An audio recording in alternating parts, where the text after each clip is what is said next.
there we go. So let's see, now I got,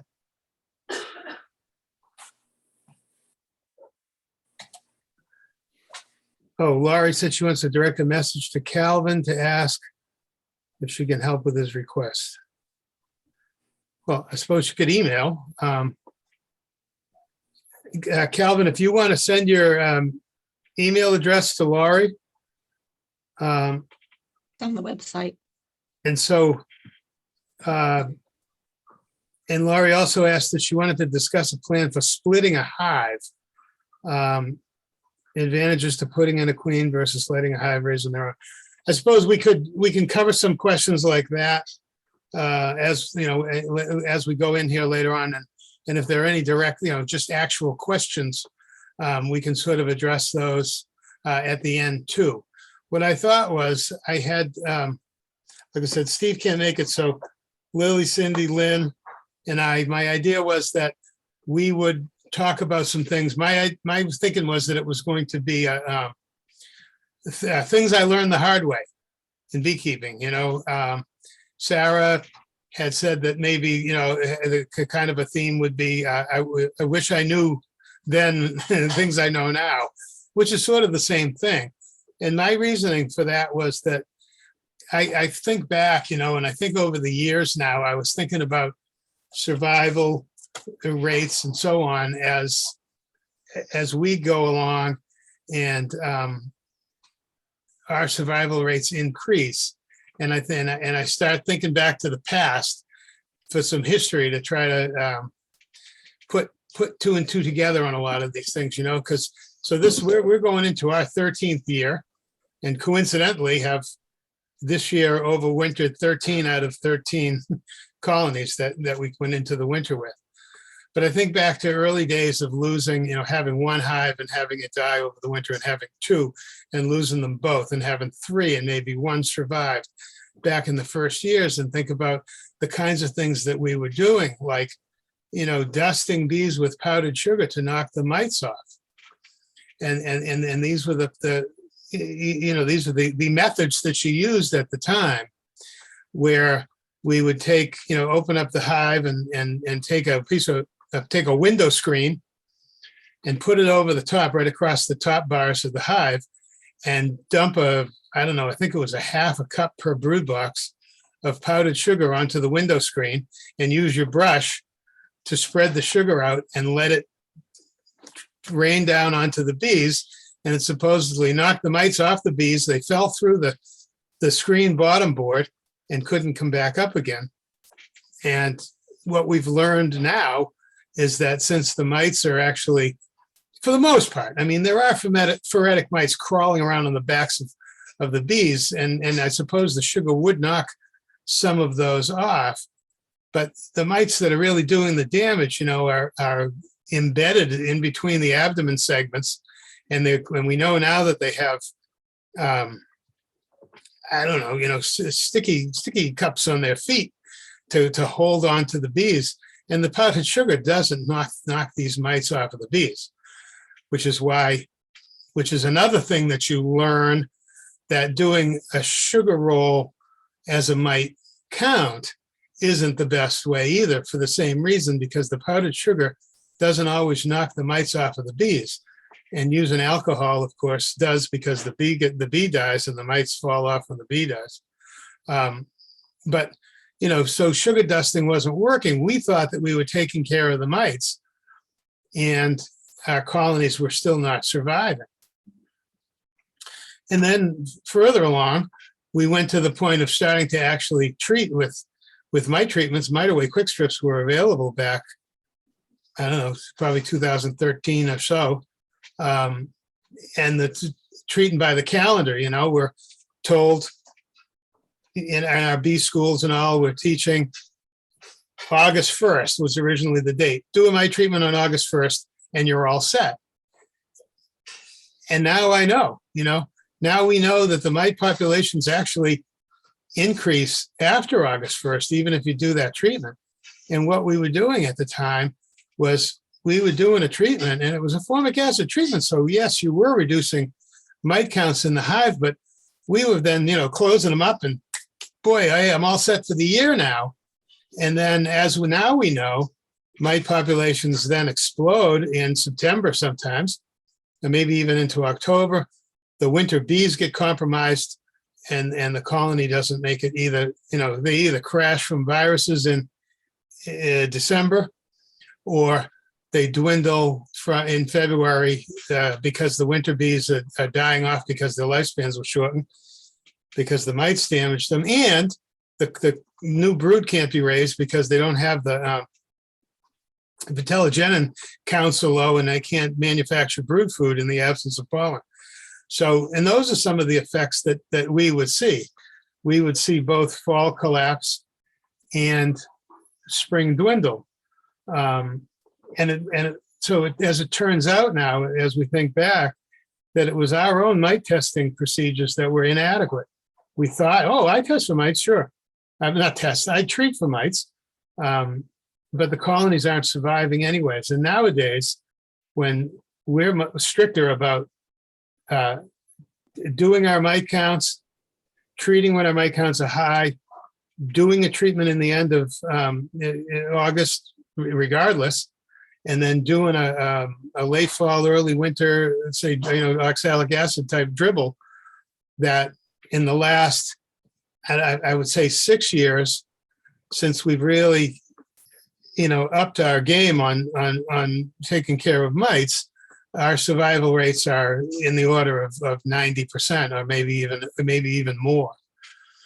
And I know that works. And so sometimes I just think back and say, boy, if I had known that then, how many more, how many colonies of bees would I actually have saved of my own? So I think, for me, that's one of my big takeaways from my experience with killing bees is, as it turned out, it could have been done differently.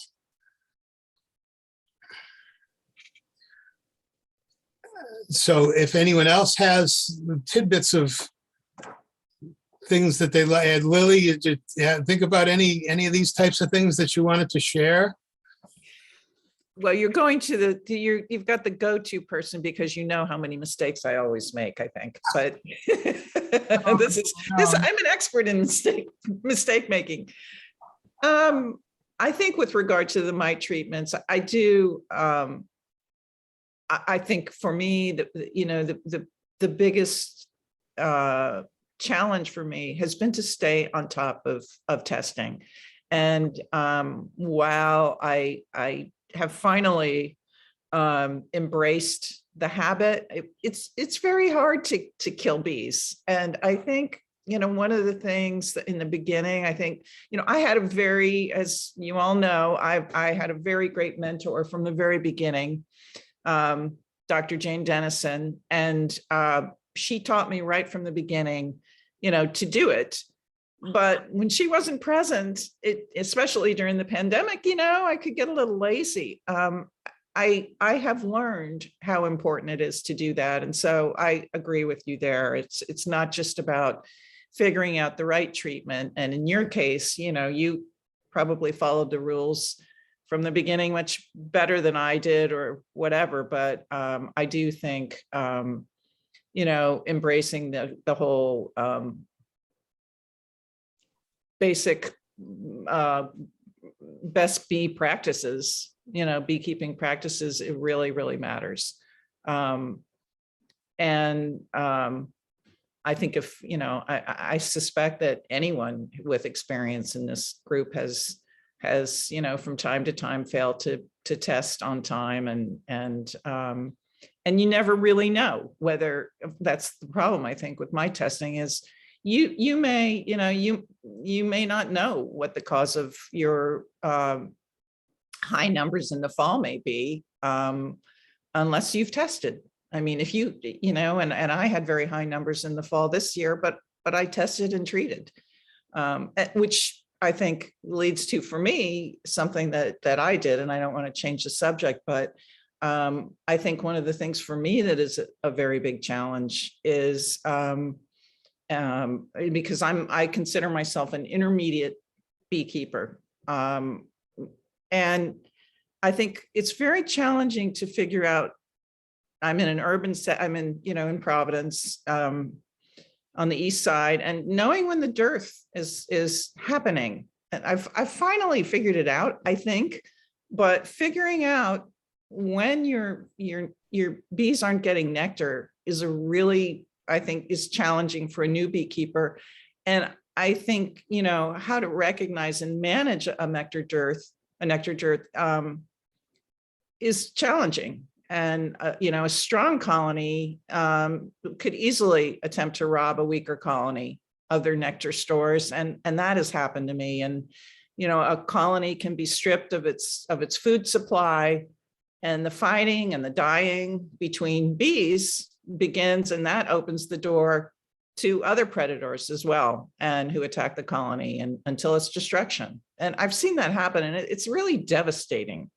And, the other consequence of that is the transfer of parasites, like the varroa mite, from the weak colony to the stronger one. And so it's one of the reasons why a strong colony might collapse in a few weeks' time. And when you see that happen, it's, sometimes, as a beekeeper, I know I've been left wondering, what happened, and only to realize later, well, quite obviously, I didn't recognize the dearth soon enough. I didn't feed soon enough. I got robbed. Parasites drifted. And so, yeah. Well, then, so I'll say then that, because that I think is another one of those things. Another learn the hard way type of thing. It's about that. We'll have, except for maybe, well, I don't know. I think maybe even last year, I don't know that there was any time, except for when treating, when using a formic acid mite treatment, was probably the only time in the entire year that we had a full entrance on our hives. Right. I made up, well, you can buy too. I kind of like these mouse guard entrance reducer things that are, it's like a perforated metal with the notches cut out of it at the bottom. So the bee right at the landing level. But I had bought a bunch of steel plates, galvanized steel plates that were punched with 3/8 inch holes all the way across. And I cut them to fit, and I drilled little holes in them, and I stuck them on the front of the hives with push pins. And then I can take window screen and close off as many of those holes as I want at different times. But even if it's wide open all the way across, it only takes one bee to defend each one of those holes. Where a full entrance, the robbers can very quickly take over. They can just besiege the guards by being more robbers at the door than there are guards. But even with a strip that has, I don't know, it's probably 12 holes across the width of a hive, it still only takes 12 bees to guard those, because it only takes one bee to guard a 3/8 inch hole from another one coming in. But once even sort of, I guess, that in the real nectar flow of May, June, you want to have as big of an opening as you can. And I also we put ventilation holes in our brood boxes, and they end up being used as entrances too. So there seems to me to be plenty of room. A little bit of traffic at the entrance, during the strong flow, I don't see as a big deal in the end.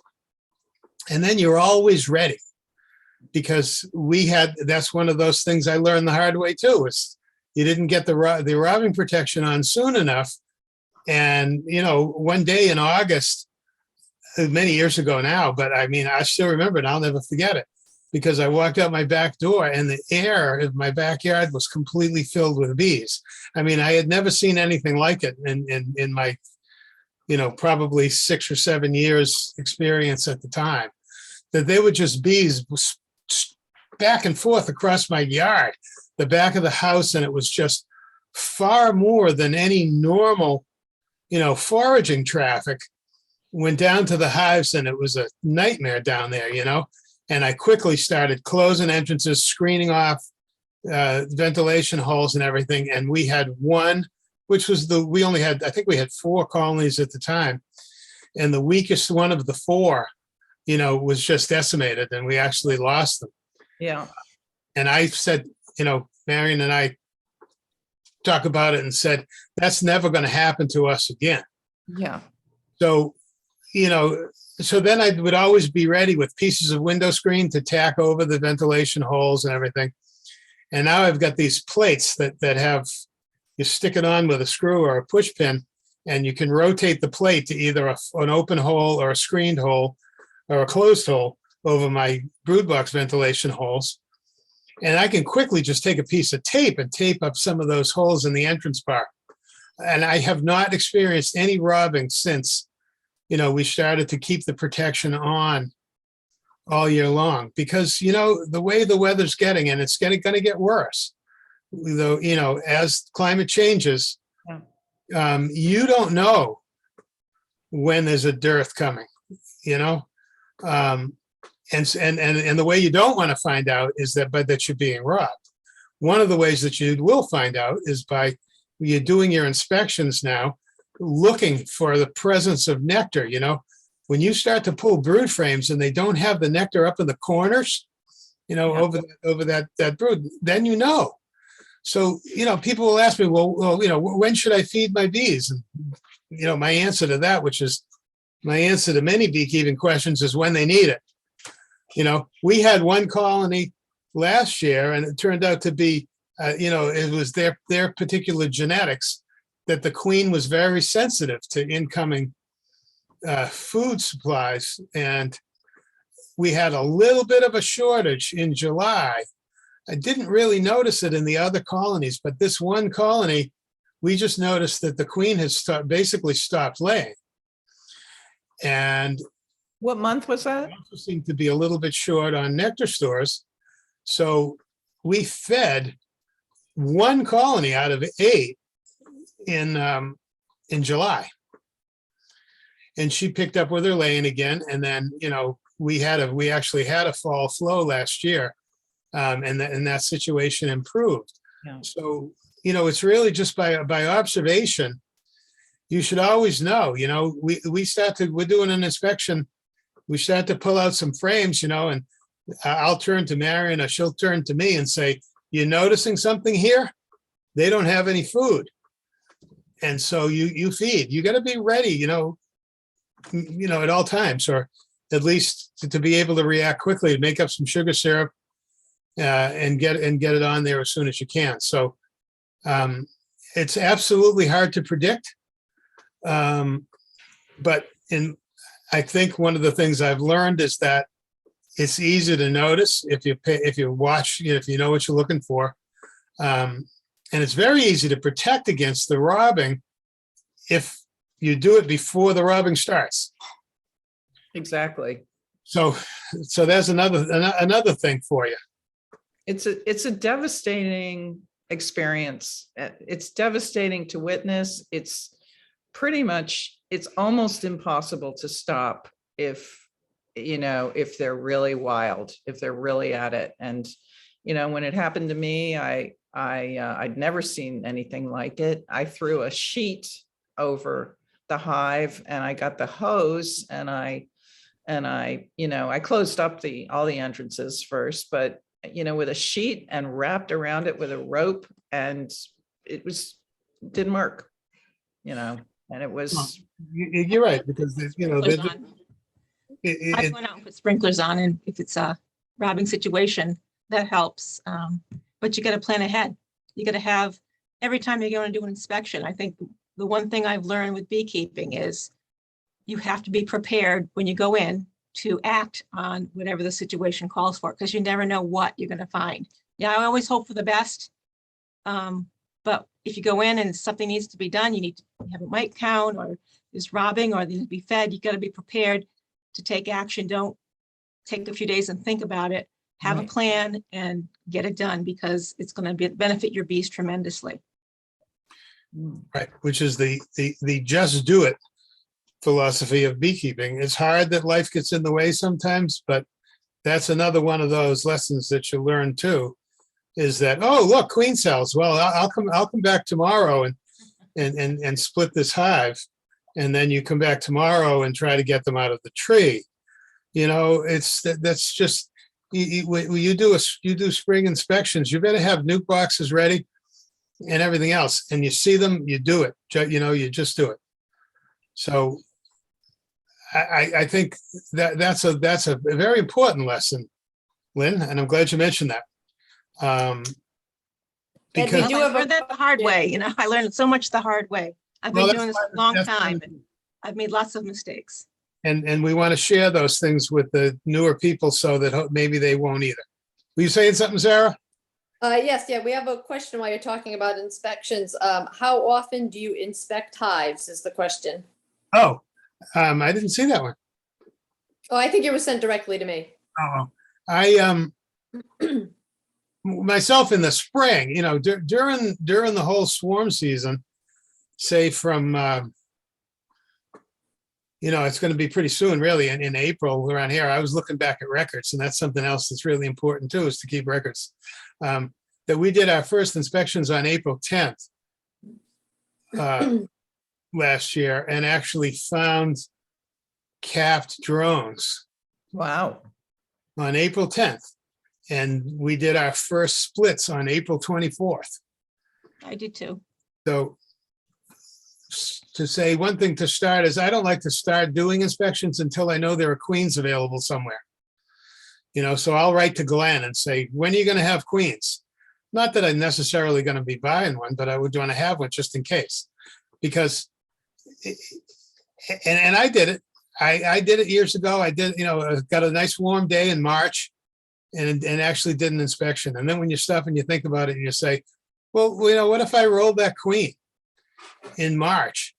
You know, that colony could be doomed after that, right? There's absolutely no value to inspecting a hive in March, because all you're going to do, it's going to make you feel better that the queen's laying or something like that, but the risks far exceed that. But I will inspect weekly through swarm season. And the reason for that is you want to try to catch the queen cells before they're capped. So given that a queen cell is going to be capped at 9-10 days, and that's going to be with a larva that, you know, that's already hatched. It's not from an egg, it's from a 36-hour larva. So if you're inspecting every 2 weeks, you could actually miss a swarm. You could do an inspection on Saturday. On Sunday, they could decide that they're going to swarm and pick a nice larva to start building a queen cell around. And then at 10 days or 11 days or so, they would decide to swarm. And then the following weekend, when you go back in and do your inspection, you're finding queen cells with little lids that look like they've been opened like can openers. And it's too late. You know, maybe you see them up in the tree, but maybe you don't. So the only way that you're going to be able to catch that is to do a weekly inspection. If we do a thorough inspection and make sure you didn't see any queen cells on Saturday, on the following Saturday, the oldest those queen cells can be is 7 days. And you stand a much better chance doing that split if the queen cells haven't been capped yet. No guarantee, but still a heck of a lot better than going 14 days and missing that completely. What do you say to that, Cindy? Well, so I've already found capped drone cells in Lincoln, so that should tell you Wow. that the season is probably going to be a lot earlier. Well, one hive for sure, but I've seen here and there. But I feel like the season's going to be early this year. The daffodils are up. The ospreys have returned. That's kind of my calendar. I'm waiting for the next set of really cold nights to end, and then I'm just going to watch the temperatures. But as far as inspections go, it's pretty much 7 to 10 days straight through till June-ish. It depends. And every hive's different. And then, it's once every 2 weeks. And then usually we end up with that weird little extra swarm season in September. So you're going to want to put your supers on and maybe start checking again every week. And then there's the mites too. So, every 10, it's got to do the work. Right. Life gets in the way, your bees die. It's a hard truth. So you got to do the best you can, But Right. I also wanted to add for the robbing thing back there. One thing I found, in trying to be prepared for robbing season, I put all my screen. I either have robbing screens up all year round, or if the ones that don't have it, the robbing screens go up in June. And I found I can't remember her name, Jane Sloboda. Yeah.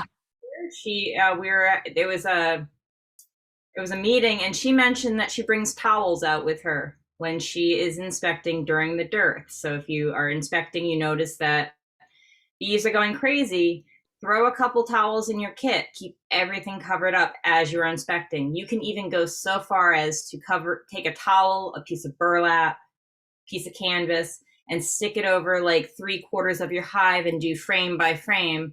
Sometimes it gets to that. And from what I've seen, the robbing has gotten far, far worse over the years. As soon as the dirt, it like comes over like a wave in Rhode Island, like one town after the other, it seems. So yeah, it's good to be prepared. Like Lynn said, bring towels. That's it. That's my That's a two. good one. Okay. Thanks. And I want to add to that, which is that I think, robbing, I think it's interesting that Cindy's saying that robbing is happening more. And I don't know whether it's related in part, it's certainly related in part to the weather, but I think it may also be related to the increase in beekeeping and the number of hives, for example, in my area, I know is increasing. And, one of the things I think that's really important to impart is not to buy into the how many hives do you have, oh, I've got X. I think it's important to recognize that all the pollinators on our, planet need resources. And so while we are all, trying to save the bees, I think it's really important to recognize that we're not saving the bees if we have so many hives, all of us, that we're overwhelming the environment with our honeybees and not providing resources to other bees. And I think robbing is maybe a secondary result of just too many, I hate to say it, but too many bees in a certain area. I don't know what you think about that, Cindy, for example. I buy that, but also I feel like especially in Providence, a lot of the empty lots are getting built up. So like our fields of weeds and clover are just they're getting built over, and so many little fields that I drive past are just all dug up right now. So it's like more and more resources are being taken away to build more buildings. And Right. so I think it's Probably not going to change. whole bunch of stuff. Right. So Right. It's unfortunate. It really is. Yeah. And I hate to say it too, is that, I understand people's feelings about invasive weeds, but a lot of those invasive weeds are feeding honeybees. So when they are eradicating the knotweed, I totally get it, but knotweed honey is very nice. But it just seems like when they're eradicating huge swaths of knotweed, and native pollinators also visit those. You have to replace it, especially if native pollinators like those sweat bees and stuff are going to those plants. You're leaving them with nothing because their range isn't as much as the honeybees. So I just feel like it's good to try to get that stuff under control, but you can't, I feel like if you're going to do that, you have to give a replacement because it is feeding. And like a Russian olive is another one that is like covered with pollinators in the spring, and it gets eradicated and then they have nothing. So it's a balance, I guess. Yeah. So, and I would say that one of the things that you can learn too is that, you know, as your numbers start to increase, you know, every year that you're keeping bees and hopefully you're learning and you're having more and more colonies survive, then you're most likely doing more splits and ending up with more bees, you know, and people can easily get overwhelmed with how many hives they have. From a maintenance perspective, where you can't get through inspecting them all on a Saturday morning or something, and some of them get neglected, or you have a hard time making up enough sugar syrup to feed them, or you don't have the forage in your area for whatever reason that may be. A lot of it, like you say, because of it's being wiped out and it's being built over and so forth. I mean, that's definitely an issue. And that if you see, say you have, 8 colonies in your backyard, and you're consistently now starting to see them running out of food,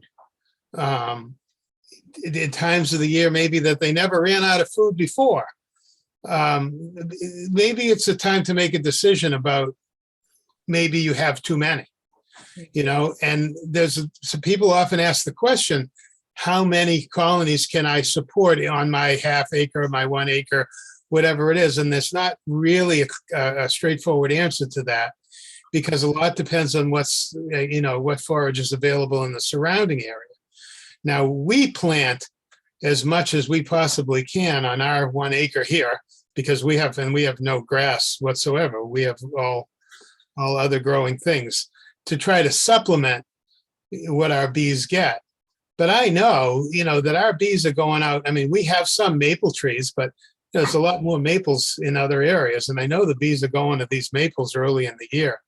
And then I know that they're going to black locust trees down the street because I see them and all too. So the mass forage that occurs during the peak nectar flow is coming from outside of my yard. I understand that. But I think that when these things start to fade away, I'll notice whether the bees are at home or not, during certain times of the year.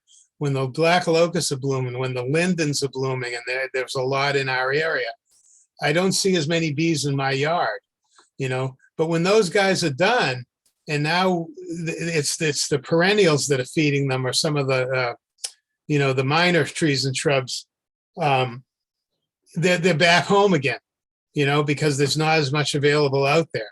So it's important for you to plant a lot in your own properties, but a lot of it's dependent on what's available in the surrounding area.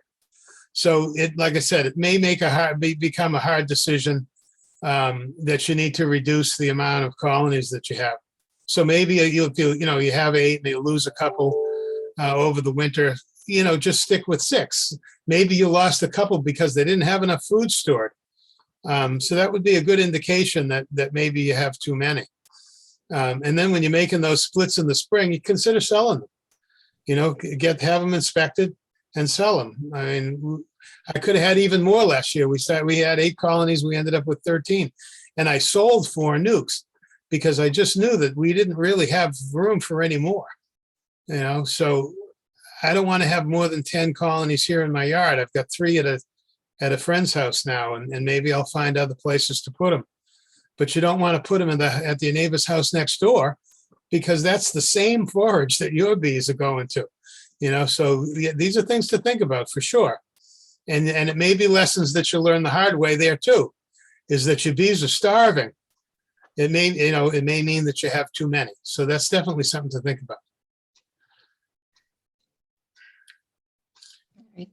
about.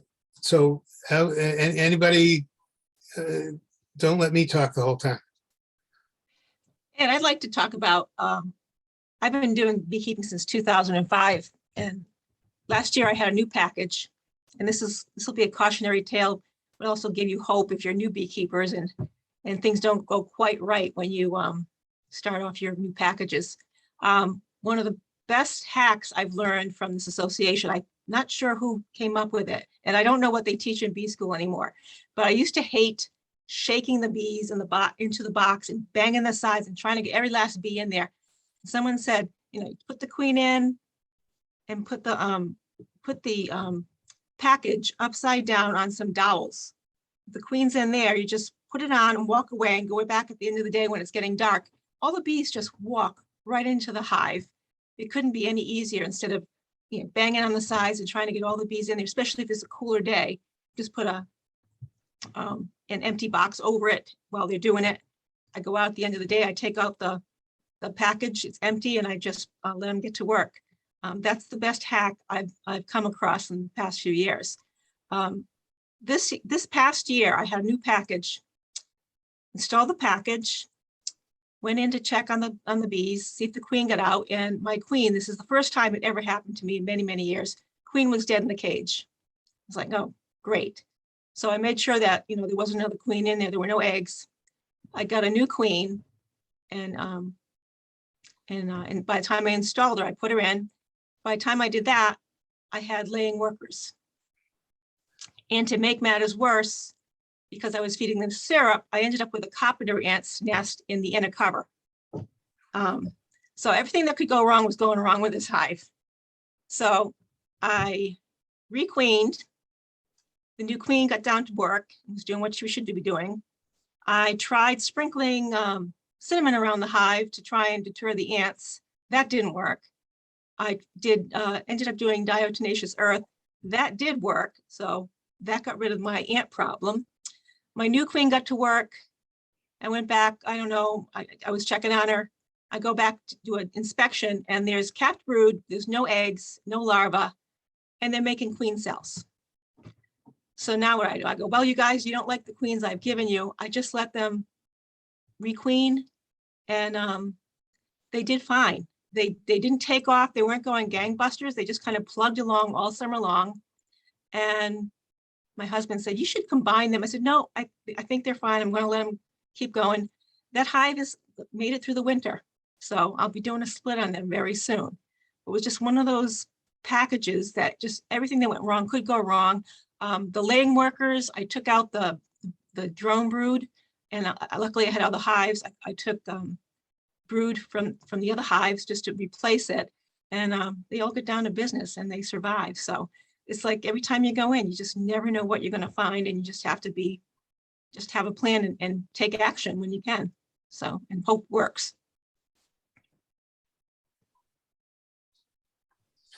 Okay, Sarah, you had a story to tell? Yeah, so our first year of beekeeping was a disaster. We went to bee school, and we were taught in bee school, just as Ed said, you know, the powder sugar shake, that should take care of the mites. And then you had the options of the alcohol wash or the sugar shake for mite testing. So we got our package, we installed it. We had some issues with the queen. We called our supplier. They yelled at us, which was great, very helpful. At the time, when we installed our package, had some bees. So she did help us install the package. We did the shaking method. We didn't know about the method that Lynn mentioned. And that's definitely the way I would go now. It's much easier. And especially when you're brand new and you're nervous about handling a couple thousand bees anyway, you know, as you're shaking them, they do fly at your face. So a friend did help us install it. We did not have any mentors. I don't even know if there was a mentor program at the time. This was 8 years ago. I don't remember what happened with the problem. Somehow it worked itself out. I don't remember if we ended up buying a new one or not. But religiously, we went and inspected our hive every week, and we dusted the sugar on them, I believe, every 2 weeks, like religiously, like we didn't miss it at all. And right around Thanksgiving, our bees were dead. So that was our first year. So obviously it was a little upsetting. Anybody that's lost a hive, if you're not upset about it, you might want to rethink beekeeping. But we learned from it. We didn't want to ever lose a hive again. It was certainly our fault. We didn't test properly and we didn't treat properly. We didn't know it at the time, but we spent the winter reading and learning, and we knew better. So the following year, we got another hive. So we started with 2 packages. And then last year, our second year up through last year, our 7th year, we didn't lose a hive.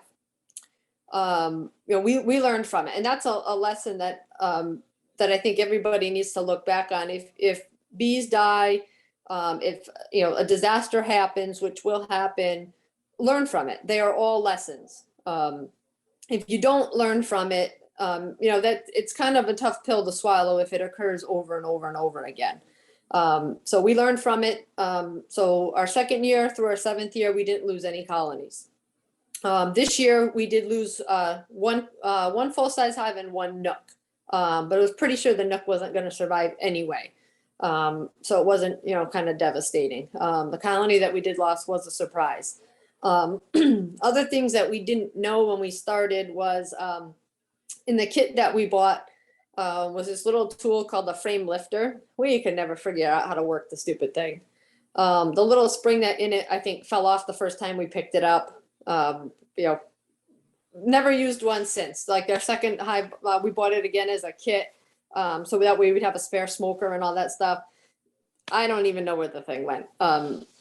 We also made the mistake several times of putting the frame rest, taking off our top box, putting the frame rest on the side of the box to hang our frames on.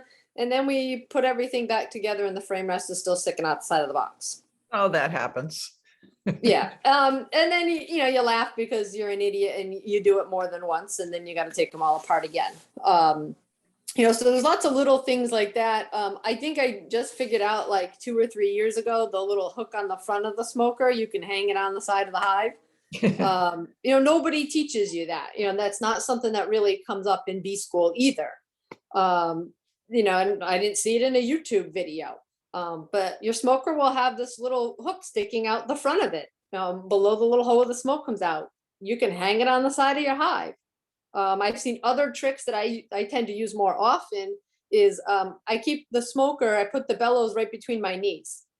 A hive tool is always kept in my left hand. One thing I'm left-handed. One thing that you should try to develop as a habit is to always keep your hive tool in one hand. Never put it down because guaranteed it's lost. If you're going to put it down, have like 5 or 6 in your bucket. You're going to lose them in the grass. They're just going to lose them. So always try to keep the hive tool in your hand. So the smoker then I keep between my knees. So then when I'm working alone, I can pick frames up easily and keep the hive tool in my hand. If I put the frame, I hold the frame with one hand at one of the ears and put the other bottom of it down, I can grab the smoker with my other hand. And I can spin that frame front to back without flipping it over to see both sides and use the smoker at the same time. I found that if I was putting the smoker down on the ground, putting the smoker down on the hive stand, some of our hive stands didn't have room for it. I would move and I would knock it over, if I was moving frames around.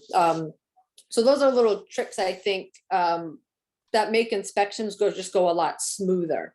Because then I'm not losing my hive tool unless I put it in my back pocket, or I usually have a spare there.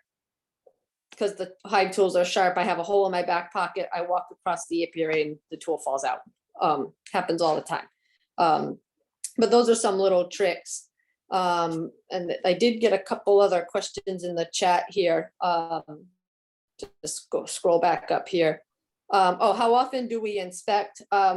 Very similar to what was said before. We inspect every 7 to 10 days, partly because of swarming and swarm season and the way that our schedule works out.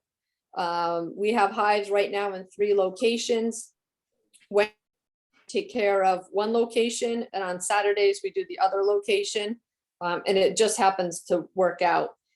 If it happens to rain on a Wednesday, that means on Saturday or Sunday, I'm doing that location that normally would have been done on Wednesday. So that pushes it back to the 10 days.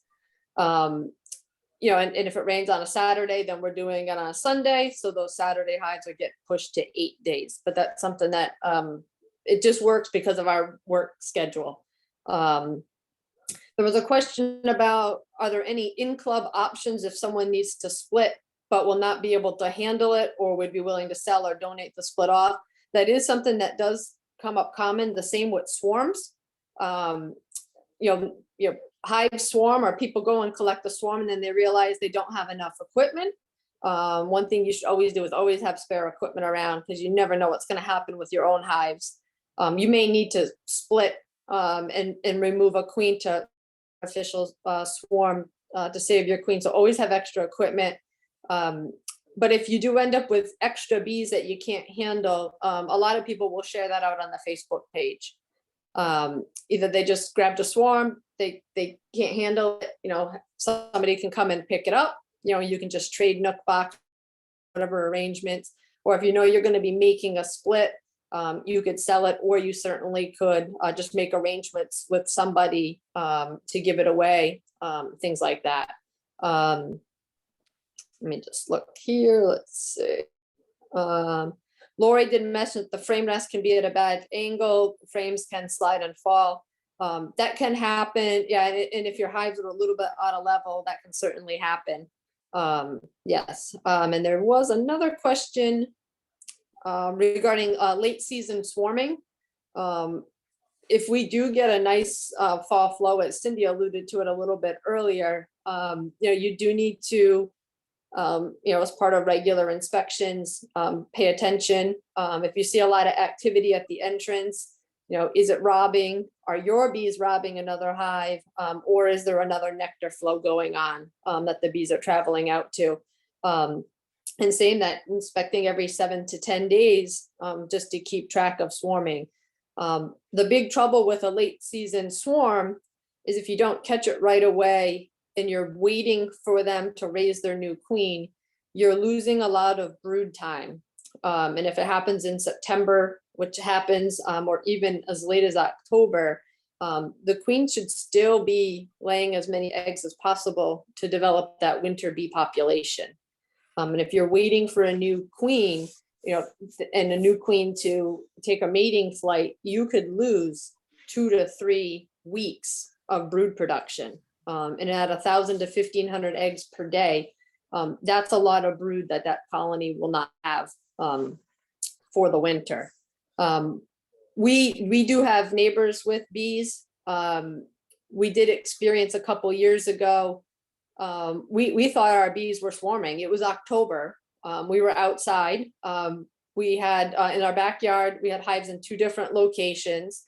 And we just heard the hum that sounded just like a swarm taking off. And you know, like we were running around like lunatics, like looking at all the tree branches, trying to figure out where the heck the swarm was landing.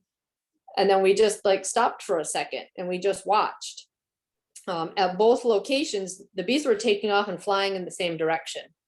All the entrances of our hives were busy. We know our direct neighbor has bees, and they were flying there.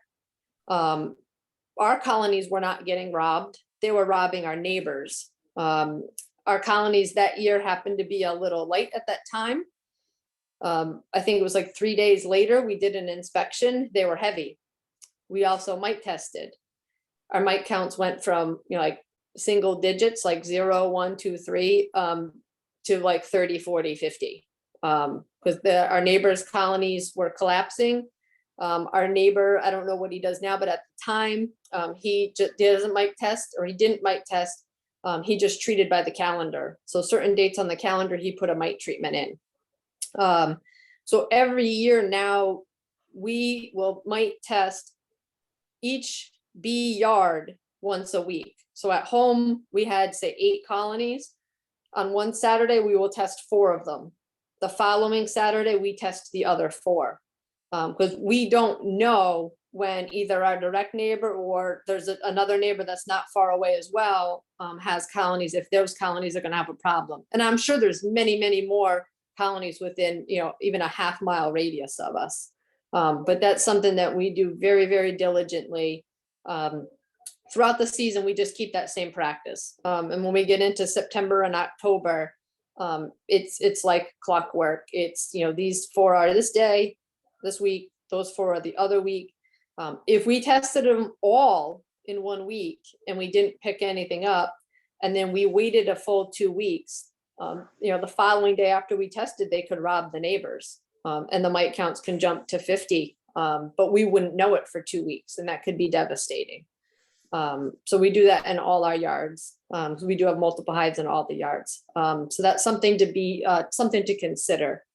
And we only do alcohol wash here on out. But we just had a bad experience with confectionery sugar, so we just don't even have it in the house. And I think another question just came in. By extra equipment, do you mean an extra hive with frames? It could be a variation. I always think that everybody should have an extra deep box, like what would be a traditional brood box. I don't know what the kits come with these days. I believe one medium as a honey super. I believe you should always have an extra, because if that one is full and you need to remove to extract, you might still be in a nectar flow and need to add something. I do recommend that you should have a few spare frames around. So if you have an extra deep box, you don't necessarily need all 10 frames, but you should have some extra frames around. Everybody should have a nook box. That's the easiest, fastest way. If you do find you do need to make a split, is to pull them out into a nook, and then you would need 5 frames to go back into that parent hive. Drawn comb is like gold. So if you do catch a swarm, or if your bees are drawing comb really well, it would be an advantage to pull out a fully drawn frame and give them a blank frame to work on. You can never, ever have enough drawn comb. But if you don't have any extra frames, you lose that opportunity as well. So that's something to be considerate of.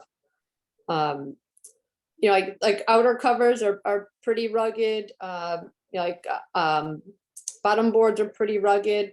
So we don't tend to have any extras around unless like we're planning to expand, up to, whatever, to add colonies. But we have tons of extra deep boxes that we use for brood. We used to keep everybody in double deeps. Now we do singles. That's just how we ended up with some extra boxes. We had, I think, 6 double deep hives at one point, and then we shifted over to singles. But that then allowed us, by buying more bottom boards and outer covers, to expand up to this year. We had 13 colonies without needing to buy a lot of deep boxes, because we had them. And we had all that drawn comb. So when we made splits, we had drawn comb. I just see a couple other questions just popped in. I have a couple. If I can Okay. interrupt for a second about that comment, if I can make a comment about that, I think for brand new beekeepers who have put an extraordinary amount of money these days into starting, I have told people who are starting to have a nuke box as the extra, so that if they have to split, but they've started with 2 hives, for example, which seems to be what a lot of new beekeepers are doing. They start with 2, going into 3, having 3 hives, you start to get, that's a lot of hives to manage for a new beekeeper. So I would, my recommendation is to get a nuke and then to get rid of those bees, because I think, or to keep the nuke, if you can keep the nuke and, keep it as a sort of your sustainable nuke, that would be ideal. But if you don't want to spend the money even on a sort of high-end nuke, and you're just buying one of those little $15, nukes, then that's a different story. But I think there's a cautionary tale in terms of telling people to buy too much equipment. I agree with you that it's a really good thing to have the extra equipment, but I also think that new beekeepers need to be careful about overloading themselves with responsibilities before they've really learned how to read the combs. So, Yes, know. I like people that have an extra deep, because I find if you're keeping double deep hives, sometimes that top box is very heavy to lift off and you need somewhere to put frames. If you have a nook, it holds 5 frames. It's fantastic. That's so as you pull frames out, you drop it into there, or you use that extra deep box that you have. Because the boxes can get very heavy. And when you get to the fall, in a double deep setup, you want that top deep to be very full of honey, and that could be 80, 90 pounds. And not many people can lift that, nor who wants to. right. So you can use that extra deep box to put your frames in as you inspect, and then one by one put them back in as well. Yeah. So yeah, but yeah, Nook boxes are not very expensive, but they are very handy for a lot of reasons. Yeah. Yeah. Um, The thing is that you want to have those available because in case you have to make a split, because like we're saying about the just do it philosophy here is that, you don't, when you open up and you find queen cells, you're not running around trying to find a box, borrow a box from somebody or do something else. You do it. It's right there. Either like I have a shed right at my bee yard that's full of bee equipment, but otherwise, you can bring that stuff with you if you go into another yard, and have that box, have a nuke box, have a few frames, either, like Sarah said, drawn comb is gold, or even unbuilt ones or whatever. But, you got to be prepared to, you see those queen cells, you're going to grab that queen and the frame she's on and some supporting bees and food to go with it, and you're going to put her in a box to move her, and now you've got to have frames to put back to fill the space in the one you just took apart. So and that stuff has to be on hand right away so that you don't have to wait until tomorrow to do it and find that they're gone, that they swarmed. So there is a certain minimum amount of equipment that you really need to have with you, and it needs to be readily available. So, what that list is varies, but basically you don't want to be without frames to put in or a box to make a split in it at any time. And other than that, you want to be ready to be able to feed on short notice too. So it's just a matter of being prepared and then learning what you came up short on. I went a couple of times to help out people that I was mentoring and found, that when I got there, they were ready to go. And so we opened up the box and, the feeder box was full of bees and it was full of comb and everything else. Where's your smoker? Oh, it's in the house, and they go running in. I go, where's your brush? It's in the house, and to make sure that you not only that you have the equipment, but you bring it out with you. Every time when you're ready to use it, or at least have it readily available. So, you go in, you find the queen cells and you say, shit, let's go, go grab the nuke box, and do it now. So the key is just to be prepared. I got a couple of questions in the chat over here too, that we, maybe can, as far as splitting goes, Laurie had written, they'd like to discuss a plan for splitting a hive. Now, I mean, we could have a whole class on doing splits. But as far as, the question of when, so then my answer to that is, of course, when they need it. But, one of the things that we've become more proactive in doing here is to watch for the capped drone cells.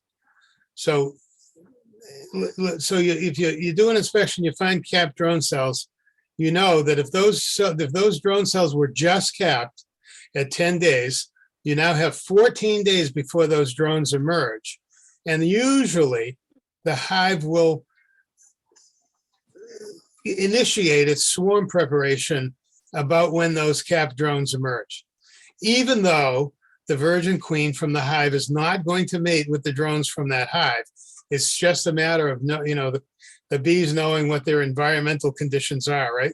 So they're starting to feel crowded. They start to raise drones. So what we do now is when we do an inspection and we find capped drone cells, no queen cells, and no, terrible crowding, but you find the capped drone cells. We're going to plan to do that split in 2 weeks, because those drones will emerge in 2 weeks. And then if we're going to do the split and we're going to raise a new queen right from the hive, that's going to be 16 days before that queen emerges off. Well, really 14, because we're going to choose a 2-day larva, right? So 13, 14 days. And the drones take 2 weeks to become sexually mature. And the queen takes a few days to become sexually mature too, the virgin queen. So it's sort of, you're lining up all your timing. So if you do your split 2 weeks after you find the capped drones, and then you can then feel pretty confident that you can raise a new queen and there's going to be drones available for her to mate with. As far as advantages of putting in a mated queen versus letting them raise their own, one of the things would be timing. If you're doing that split late in the year and you don't have a month, to raise a new queen and have her go out and get mated and start laying, then you might want to consider buying a mated queen and putting it in. If this is August, the end of August, you want your queen to start laying those winter bees. And if it's the middle of August that you're having a hive raise a new queen, it may not be until the middle of September till that queen's laying regularly, and you might kind of come up short of winter bees. The other thing would be, honey production. You don't want to be broodless for that long and reduce the population. You might want to use a mated queen besides. But if you like what the makeup of this hive is, these bees, they're gentle, they're good honey producers. They seem to be pretty good with tolerating mites and so on. You may want to, I want to propagate those hives. So I want to raise queens from the hives that are doing very well. And it's not necessarily all the overwintered hives. I've got one out there now that the last year, the bees were a little crabby. And so I'm considering whether or not we're going to keep that queen. They overwintered just fine. But if they're testy in the spring when we're starting to do it, if I split that hive, we may not. We may replace that queen and we may not raise another one from her because we may want to change those genetics. So there's a lot of different things to consider there when you're deciding what to do with that. But I would encourage people to raise new queens right off their overwintered hives, because after all, they did survive. So they've got what you want, and there's no and I can see no reason to want to raise a new queen. And also the brood break helps with mite control. So You mean buy a new queen? There's no reason to buy a new queen. I'm sorry? You mean there's no reason to buy a new queen if you can raise your own? Yeah, that's yes. Yeah. And I agree with that, because I think as a new beekeeper, I know like 5 or 6 years ago that, it was maybe in my second or third year, and I took home I was expanding and I bought a package, and it immediately requeened itself. And what's really the point of that? If you're going out and you're buying a special queen and then it's just going to requeen itself anyway. I think if you have a queen in your apiary that you like, I think it's really exciting as a new beekeeper to kind of watch the development of that. I mean, sometimes you can even it's hard to spot a virgin queen when you're new, but you can, and it's fun. I mean, that's part of the joy, I think, of the biology and the reproduction of beekeeping. It's part of what makes beekeeping exciting, is when you actually raise a new queen. Yeah. And then you'll end up with the experience of, maybe if you go down and you watch at your entrances and all too, you may see a queen leaving to be mated. You may see a queen returning from being mated. Yeah. You may pull a frame out of a nuke and find a queen on a frame with her mating sign still present, which means she just returned to the hive at like probably minutes before I Yeah, pulled I the haven't frame been that out. lucky, but yeah, I'd love to see It's that. exciting stuff. It Or is. because sometimes your timing's not exactly right. I didn't really want to inspect that nuke right when the queen was supposed to be returning from being mated. And so, Right. we were off by a couple of days. And so I pulled the frame, I find the queen with the mating sign there. And I said, well, I know she's mated, and put it back together, or as I did last year too, because we were dealing with a lot of swarms and after swarms and so on, did swarms and did splits and swarmed anyways. And sometimes, the timing gets a little bit messed up, and pulled the frame out to actually see the queen emerging from her cell. Yeah. And, grab the phone camera and take a picture of it. It's really cool. And if you're not, if you just buy a new queens all the time, then you miss all of that fun. You do. And the other thing I think is that it's not all about getting honey.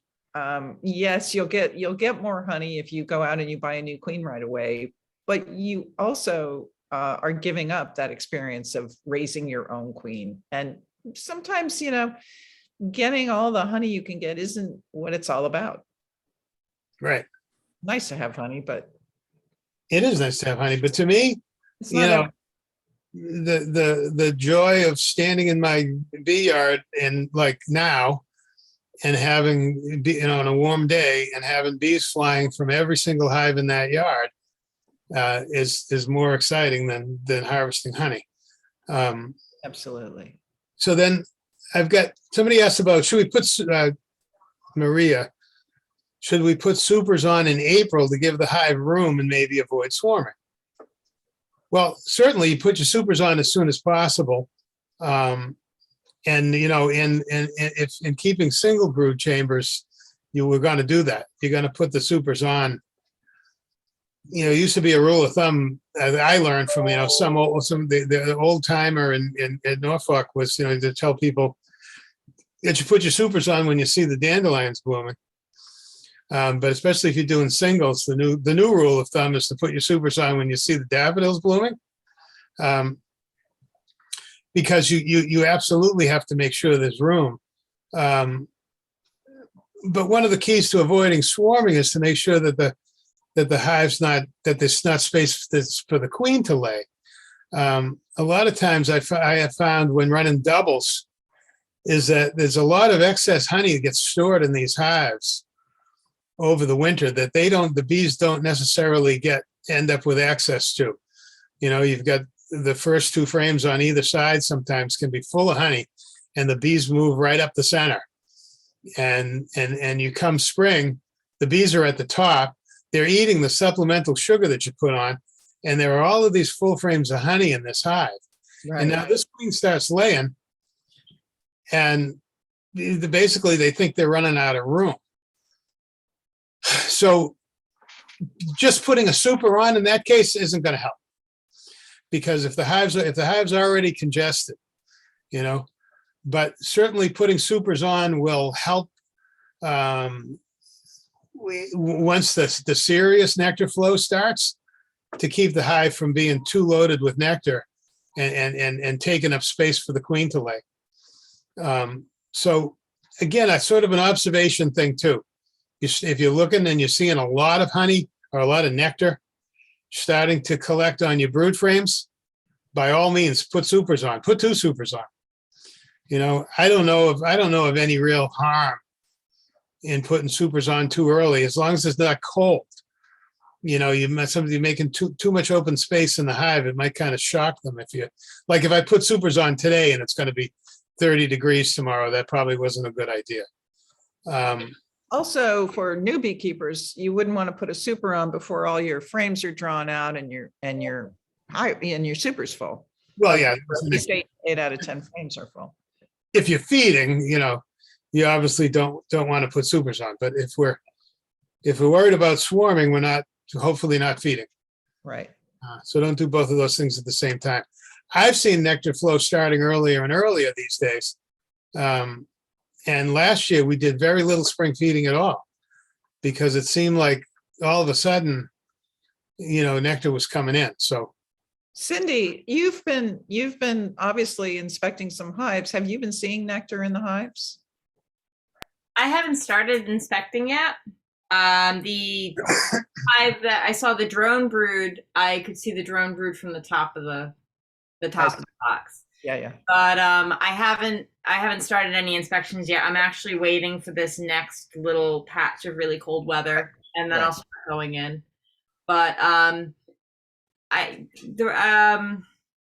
there's probably some nectar coming in right now. The maples are in bloom and Yeah. stuff. But I think the autumn olive, the Russian olive, that's a big flow now, and that's a lot earlier than black locust. So it's gonna come pretty soon, I think, for sure. all right, so I got a couple of more questions Sarah sent over to me that came in on the chat too. Like, how often do you guys swap out older frames? And can you define older? So somebody want to? Every couple years, when they start looking gross. But I actually, I'm more on top of that now with my experience after last year. So, I would say every like 2 or 3 years, I'm trying to swap frames out, especially the brood frames. Yeah, some say that you should do, some percentage, 20%, 25%, 10%, different, depends on who you ask, of course, Yeah. every year. So you should plan on getting a couple old frames out of there. How do you define old? Well, some people mark their frames with what year they were put in. Haven't been able to keep up with that. It's just when the comb gets dark. I mean, it's a kind of an experience thing too, I guess. But there's a shade of dark brown leading to black that you just say, ugh, And the other thing that happens is comb gets broken and flattened or whatever else. They end up and building drone comb on it. So if you pull out this frame and it's half large cells, that can only be used for drones, you might want to get rid of that one too. I found that converting from double to singles was a really good time to get rid of a lot of old comb, because we're literally cutting the number of frames in half, and so that worked for us too. But you want to be able to get a couple out of there, so it's always good to get some comb drawn out, during that spring flow, so that you have new comb that's ready to put in. But also, that's also a good time to do some swapping. So if you pull out a frame and it's got, like, at the end of the year and it's got brood on it, but it's really, ratty old dark comb that you really want to get rid of, move it towards the outside, and then the brood will all hatch out of that. The queen won't lay in it, say, if it's if you're in doubles anyways, and then the following spring you can pull those, when you pull those end frames out and they're empty, get rid of them and put undrawn foundation in there, and get the bees to build it out on the spring flow. It cuts into your honey production a little bit because, the honey nectar is being used to manufacture wax.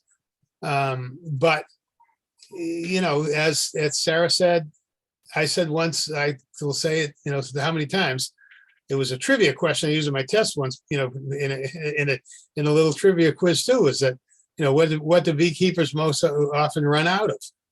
And the answer is drawn comb. So it's absolutely important to have, for swarm control too. The hive's getting crowded, pull a frame of brood, put it in a weaker hive. Take a frame of, it doesn't do any good at that point to put in undrawn comb because it doesn't give the queen any place to lay and it doesn't relieve that swarm pressure. But you put in a frame of drawn comb, give the queen a place to lay, and you just might, relieve that swarm pressure if you do it in time. So, I think everybody should plan on having some new drawn comb and get rid of a couple of frames per colony every year if you can. And it'll keep that nasty old wax out of there. If you do need some help with that, if you improperly store your boxes and your frames, the wax moths will take care of it all for you. Ask me how I know. I also want to just add, if you're buying nucleus colonies, not to call out anybody selling nukes, but that's how a lot of beekeepers get rid of their old comb, is that they'll make nukes with the oldest comb.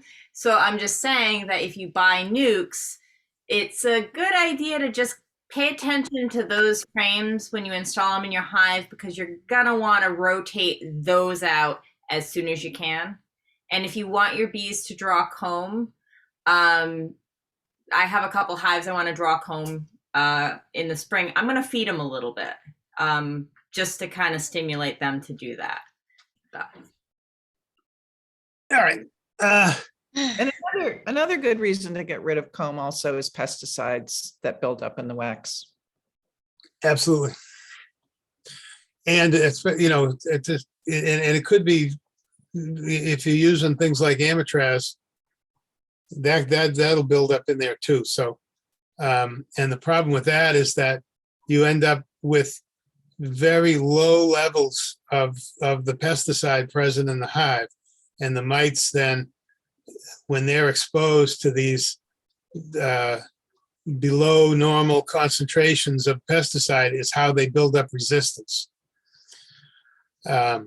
So that's also something else to consider too. But absolutely, external pesticides are stored in comb.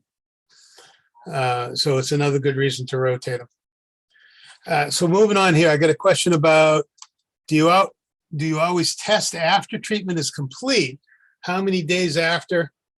And what do you do if your treatment doesn't result in a significant drop in mite count? So yes, I always test after treatment. Well, depends on the time of year, I guess. If you're doing a very late treatment, or doing a treatment, and if you're doing a oxalic dribble in November or something, I'm not testing afterwards. But if you're doing a mid-year, do a mite count and get a high count and do a treatment of whatever kind, 2 weeks after that treatment is complete, retest, yes. And it may not be that, well, it may be that the treatment didn't result in a significant drop in mite count, but it also may just be a rebound, and that happens. It happens because it's a high brood period, a time of like, say, maximum amount of brood. The maximum amount of brood means you have the maximum number of reproducing mites. And, even formic acid doesn't necessarily kill all the mites under the brood cappings. It does penetrate the brood cappings and kill mites, but no one promised that it was going to kill them all. Mite populations can increase in September. And if you did a treatment in August because you needed it, that's fine.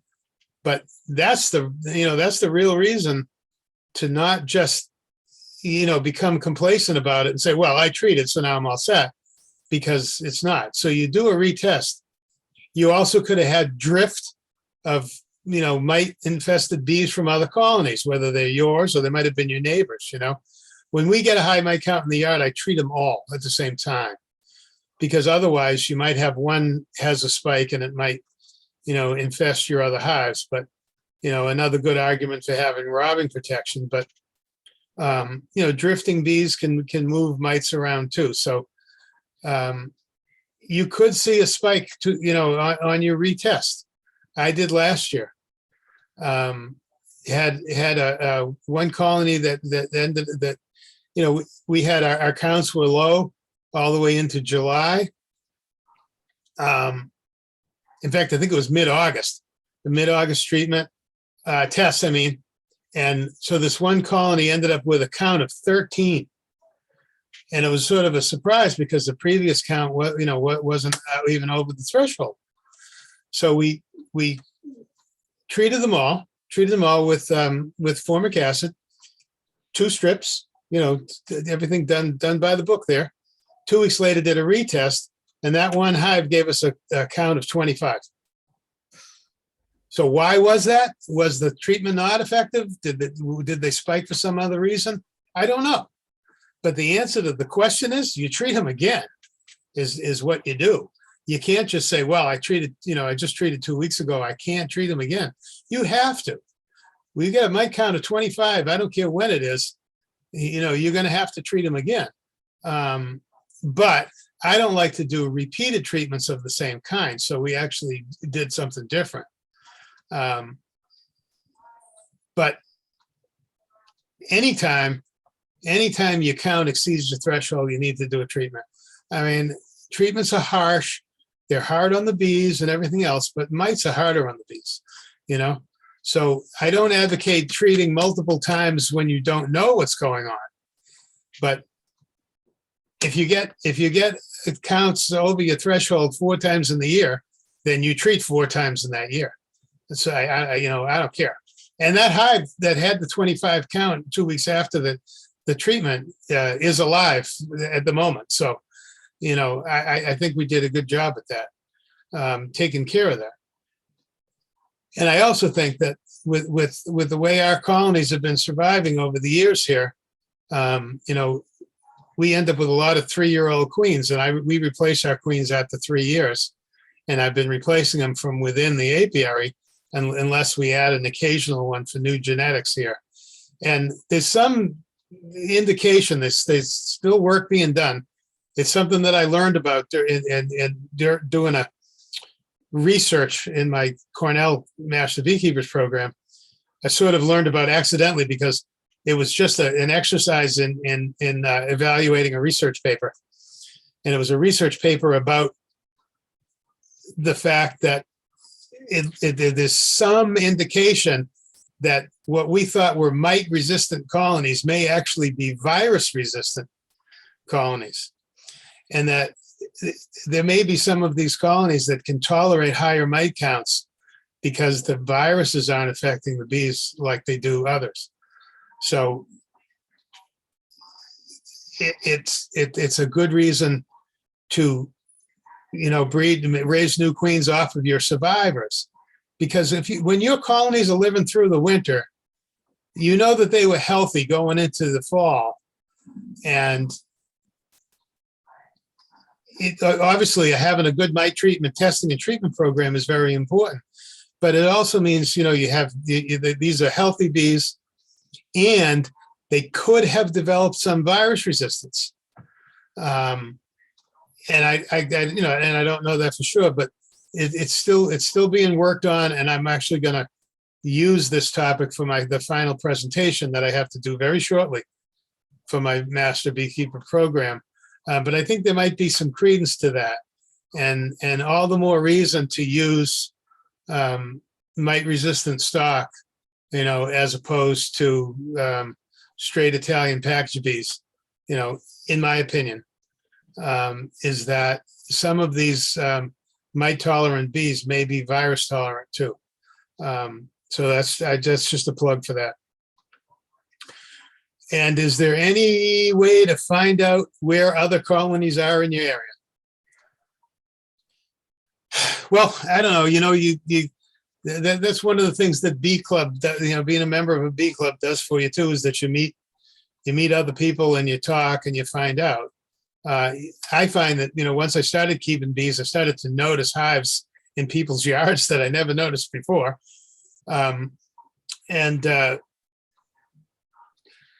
So just, finding ways to communicate with people and talk to other beekeepers, and you may learn. You may not always know whether there are other colonies in your area, but just like I said, being observant, talking to people, you may be able to find out. But still, if you're using that as a test for how many colonies you should have in your yard, I think the real test there is whether or not they're bringing in, they have sufficient food supplies, would be an indication of that. It's nice to be able to communicate with other beekeepers in your area and make sure that people are doing their mite treatments and all too, so that they're not mite bombing your bees, but it's hard to do. It's hard to, talk to people and they may think you're being judgmental of their beekeeping and all too. So, you have to tread lightly there too sometimes. Some people are very protective of their spots too, and they're not going to tell you where their bees are. If it's in an out yard that's not really protected, you don't want people to know, because you don't want your bees taken or vandalized or bothered. So I think sometimes people are very secretive about where they keep their bees. Yeah. Good point. Okay, another question. Best practice to store drawn comb. Cold. So I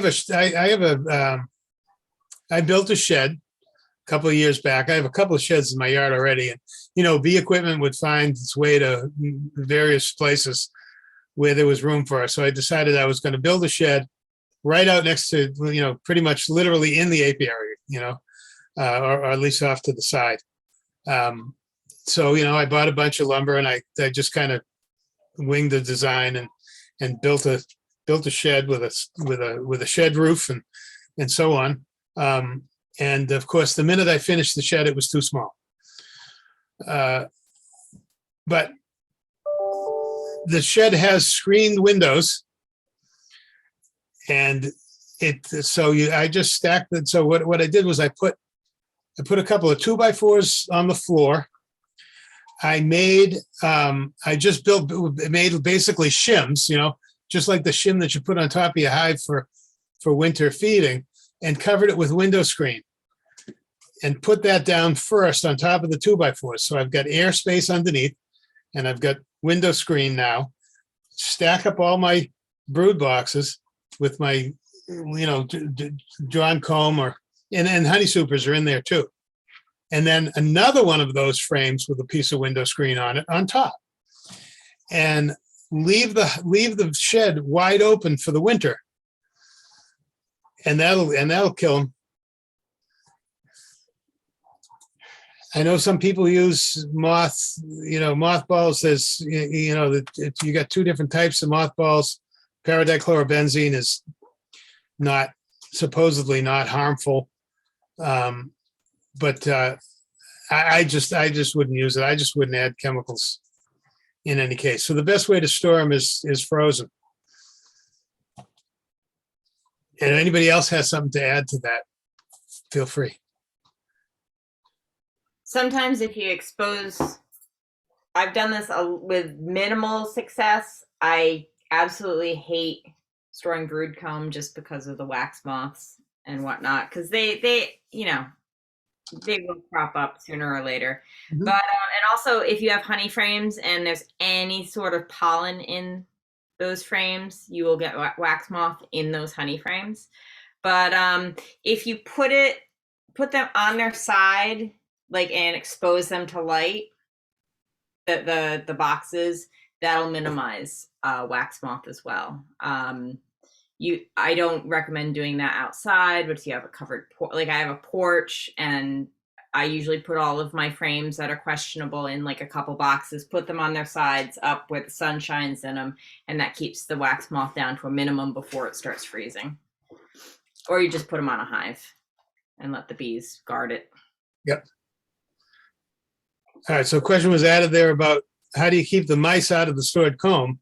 And that is that there's window screen on the top and at the top and the bottom of the pile, so the mice aren't going through there. I've never had an issue with mice in stored comb. My mice climb into hives because it's warm. Yeah. I don't know about mice crawling into stored comb in the wintertime. No, I haven't seen it, but like I said, the important thing here to me is to put that piece of window screen at both ends of the pile, and then nothing can get in. Would be my answer to that. Metal queen excluders work nicely too. Yeah, Or our double screen boards. Like the, what is it, the Snellgrove boards work too. yeah, okay. Sure. But I just store the honey supers and the brood boxes in the same shed, both ways. So, we've occasionally had brood and supers. I don't like to. There was somebody had asked a question or it came up on Facebook in one of the Facebook pages about, should I or shouldn't I use queen excluders and so forth, and people call them honey excluders and everything else. And why do I want to use a queen excluder? And why I want to use a queen excluders because I don't want to brood my honey supers. Mainly, sometimes you're storing supers during the year where it's, not, you're not freezing.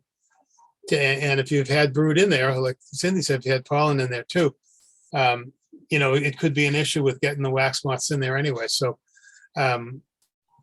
but I think that's one really good reason to keep the brood out of the supers, because frames that are used just for honey, you won't have a problem with wax moths. The wax moths, they want to feed off of the dried up cocoons in the frames and any other sort of debris that's in there. Honey super frames tend to be pretty clean, and there's nothing for them, and there's no, it's just not a place that they're going to choose to breed. I don't have any other questions on my side here, Sarah. I don't know about you. I don't have any more, but there was a request for Cindy to discuss her AFB experience that I had gotten emailed to me the other day. So Cindy, would you like to share your experience? The questions were really asking, like, how was it diagnosed? Was the inspector involved? And at the time we didn't have a bee inspector. So Cindy, I'll let you give us your experience. So, and I guess you can put that back to the things that you wish you knew back then, and now is like, it can happen to anyone. And I do still have little bouts of time where I feel like Typhoid Mary. But so anyways, it happened in end of June last year at a hive, and I had inspected the hive 7 to 10 days before because I wasn't quite out of my swarm check rotation, and there were no signs of it then. And I pulled the frame, and there were just, the brood looked a little funny. There were some pinholes, and a good thing to always have with you when you're inspecting are toothpicks, or you can use a stick or whatever. And if you see perforated holes in brood, you stick that stick in, stir it around a little bit, pull it out slowly. And if it just kind of comes out very gluey, that's a good sign of American foul brood. They call it the Matchstick Test. You can also use a matchstick. It wasn't quite gluey, but it's a situation where I was like, yes, this doesn't look right. I looked through the hive. One big tell for American foul brood is if you have American foul brood, you will have no other signs of any other pathogen in the hive. Things like parasitic mite syndrome, European foul brood, things like that. You're going to see a mix and match of different things. You'll see the larva that is infected with sac brood. You'll see open larva that's dead. American foul brood, the larvae die after the cell is capped and they liquefy. So anyways, I saw it, judging by those symptoms, and I had never seen American foul brood before. There was really no real distinct fishy odor, as sometimes people have observed it to be. So, but I knew. And one of the things that really happened while I was inspecting was you start having an argument in your head. You're like, nah, no, it's not. Yes, it is. No, it's not. Yes, it is. And I went back and forth a few times, and I actually closed down the hive and had to step away for a little bit. I did call the former bee inspector and talk to him. and we made plans for me to send a sample to Beltsville Bee Lab. Scott Langlays, I contacted him, and he had a sample kit from Mass Bee to send out for American Fall Brood, which was fortunate. And then the next day, I brought Scott and Lily out to the hive, and we checked it, and it actually, from that 24-hour period, it had actually spread. The cappings got sunken in. There is far more gluey. It spreads very quickly. So I got the sample, and I would tell you, if you think you have it, contact somebody who has seen it. I'm happy, if you think you have American Fall Brood, to come out and take a look. The new inspector hopefully will get well educated. I know Massachusetts has been helping him out a lot. So we got a sample for Beltsville. You would want to follow the instructions very carefully on how to do it. I'm not going to tell you here because it's on the Beltsville Bee Lab page. You follow the instructions, you collect your sample, and then, because I felt very strongly it was American Fall Brood, I wanted to prevent it from spreading to my other colonies. I burnt that hive that night. I euthanized the bees at twilight. I went in with a bucket of soapy water, and I opened the top and I dumped it on, and I killed all the bees. And then I was fortunate that the spot where I had the bees, the hive host was great. He had a big parking lot and a lot of gasoline. So we burned it. We had a bonfire. And then, because I have hives in Massachusetts, I was fortunate enough to be able to take advantage of their program for testing. And they sent me test kits so that I was able to test the other 3 hives on the property and send it to a lab. We did 2 rounds of it because the first round came back inconclusive, but all of those hives were negative for AFB. And I kept checking them, and they are actually, I had to move from that yard, but those hives are still in what I'm considering quarantine for at least one more season. I'm not selling, I won't sell nukes from that yard or anything like that. Everything in that yard stays in that yard for at least one more season. I'm just exercising a little bit extra caution. And we shall see. But yeah, so that's my American Fall Brood story. And I would familiarize yourself with the symptoms. The Bee Informed Partnership has an excellent field guide to the different diseases. And if you can, I would get yourself a copy. It's a donation to the Bee Informed Partnership, and they send you the book. And because I think that, inevitably it'll prop up again at some point. Hope it doesn't have, I hope I had my run with it, but I've also, because of the experience, made a point that I am rotating out my comb a lot more. And also I did use a lot of plastic foundation, and I've switched back to wax foundation. And I'm only adding that because I would prefer to have something that I can burn, because if you have plastic, you really can't burn it. You have to double bag it in like contractor bags and dispose of it. And I would just rather be able to burn any infected hives that I found. And it's heartbreaking, but it's really important. You have to do it and don't ignore it. And that's why I worry about people who don't inspect their hives. You have to inspect your hives because you got to catch these things early. And I was very fortunate that I did. I caught it probably just at the beginning of the outbreak. And I still have those other hives. Those other bees didn't die. The rest of the neighborhood seemed okay, I guess. Well, I think it's extraordinary that you identified them, and that there was it 3 other hives, right? Yeah, right next to it. Vicinity, and that they didn't get it. And I actually coincidentally had 2 hives across the highway from where you were. And I immediately, I went home first, changed out of that suit and put on a different suit. But, I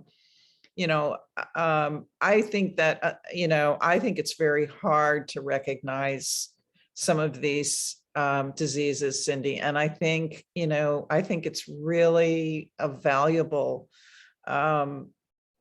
I think it's a really valuable thing in your skill set to be able to identify diseases, because I don't think it's a coincidence that one of our extraordinary master beekeepers in this state found it. I don't think that's a coincidence. It was definitely lucky I found it. I get a lot of practice. It wasn't luck. I don't think it was lucky. I think it's because you identified. I'm not saying this to puff you up. I'm saying it because I think, if I had it in my house, I don't know if I would have found it. I mean, there are other reasons why you find pinholes right. I mean, I would like to think I did, but I think it really requires a study. I think you have to really work at understanding, which is part of that whole biology thing, work at really understanding what diseases look like. I think the other important thing is if you see so I think it's almost human nature to kind of see something wrong and just be like, it's fine, and then move on. Right. See something that doesn't look right, you have to take the next steps. You have to tell somebody. Have to go get that stick and stir it around. Yeah. You have to maybe close it up and go and find somebody else that can help you. But if it's and it's good because you see a lot of people on the Facebook page and they will post the thing. There's somebody posting about crystallized honey in their things, and it was crystallized honey, but they took that extra step to say, hey, this looks kind of weird. Can somebody identify it? And then 5 people are like, crystallized honey, that's great. So it's the seeing something that doesn't sit right, but then taking the next step to investigate further or to get help when you're not sure is just, I think that's the most important thing. I agree with you. And I think that's part of our role as beekeepers with any experience, because when you look in the hive, they're working as a social system. And I think we need to do the same for each other. Absolutely. Yeah, Absolutely. I would add to that as well. When you have your, your tools, your smart tool, your toothpick, all those things, is have a camera. Definitely have a camera of some sort, your phone or whatever. And if you see something that's a little weird, don't take just one picture and frame. Take a picture of that frame from many different angles. Sometimes it's really hard to tell if you've got a good photo when you're out there. Yeah. Not as good as Ed. So it's from many angles. And then a lot of times people post, one picture of one frame, and then there'll be a million questions of, what did you see on the other frames? Was this there? Was that there? So take pictures of a lot of frames. It doesn't have to take too long. Even if it's just to email to your mentor, or, in case of, if you think you have an American foul brood, email it to Cindy, things like that. You can post it on the Facebook page. And if you happen to get a really cool shot of something, we always like to see cool shots of bees. But taking photos can definitely help a tremendous amount in diagnosing a hive if somebody can't get out there to see it with you.